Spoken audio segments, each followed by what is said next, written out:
Bonjour,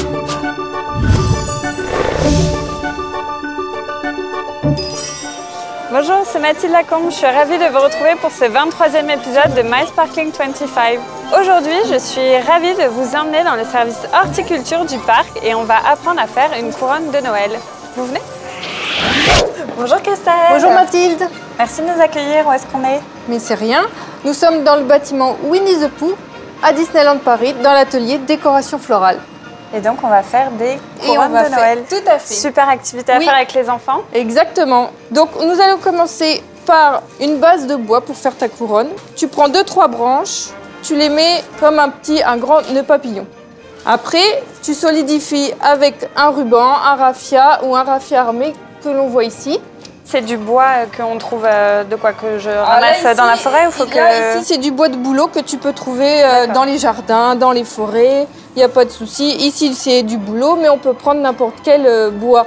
Donc, à partir de là, tu vas faire un nœud pour bien consolider. Voilà. Après, avec le ruban, le raffia, tu vas prendre ta couronne. On va faire le tour. Tu vas partir d'un côté, voilà, et arriver à un moment donné, tu vas prendre ton autre bout. Voilà, l'autre bout. Voilà. Pour lier toutes tes branches. Et là, tu peux faire ton nœud. S'il y a des choses qui te dépassent un peu, tu prends un sécateur.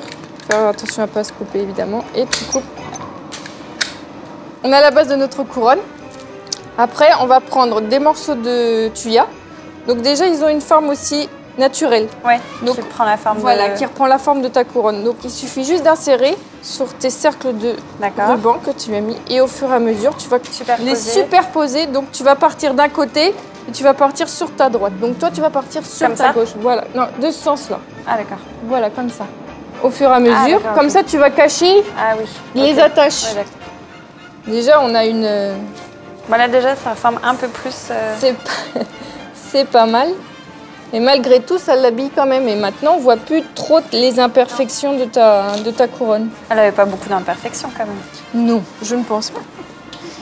Donc après, tu peux prendre le sapin. Donc le sapin.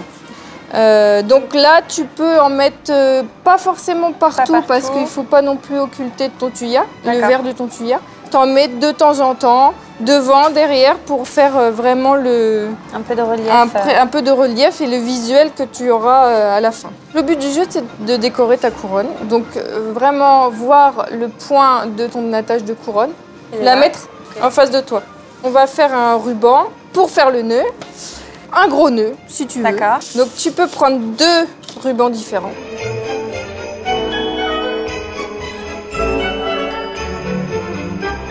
On va juste faire un double nœud et pour pouvoir refaire une grande boucle pour pouvoir l'accrocher à ta porte. Super. Voilà. J'ai choisi des pommes de pin, de la cannelle, des petites oranges séchées, des petites boules de Noël. La cannelle, le mieux, c'est de le faire en fagot. Donc, on va prendre 3 petits bâtons de cannelle. On va prendre du fil de fer. Donc, tu l'entoures et on serre. Il faut bien serrer pour pas que la cannelle parte, surtout. Après, pour renforcer un tout petit peu, on va prendre du raffia et on va en plus cacher le fil de fer. Donc là, on peut le multiplier par 2, par 3, par 4. Le plus important en art floral, c'est pourquoi par nombre impair. C'est parce que par nombre impair, le relief est là. Exemple, avec tes bâtons de cannelle, si c'est par 2, voilà le résultat. Ouais, pas d'intérêt. Il n'y a pas d'intérêt, c'est par 2, par 4. C'est toujours symétrique. Voilà, c'est pas ce qu'on recherche. Ce qu'on recherche, c'est le relief. La capacité à combler un espace vide. Donc, on va faire 3 fagots de 3 bâtons de cannelle. Voilà, on va pouvoir les mettre sur notre couronne. Tu les poses déjà pour savoir visuellement ce que tu veux exactement. Et après, avec les tiges de fer, tu fais le tour de ta couronne. On va faire une autre technique pour les tranches d'orange séchées. Donc pareil, les oranges par 3. Voilà, par 3. Tu fais juste un petit trou à la base, au milieu de ta tranche. Voilà, et là tu mets ton raffia au milieu, comme une guirlande en fait. Le mieux, c'est de le mettre directement sur ta couronne.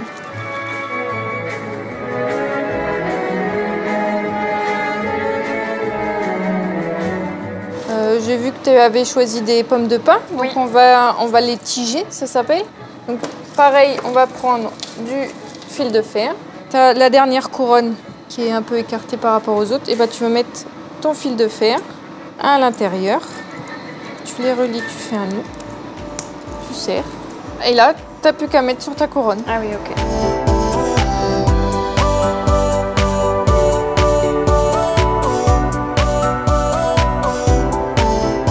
As-tu une dernière décoration à mettre? On va mettre une petite touche Disney, des petites peluches. Pas de souci. Alors pour ça, il y a le pistolet à colle.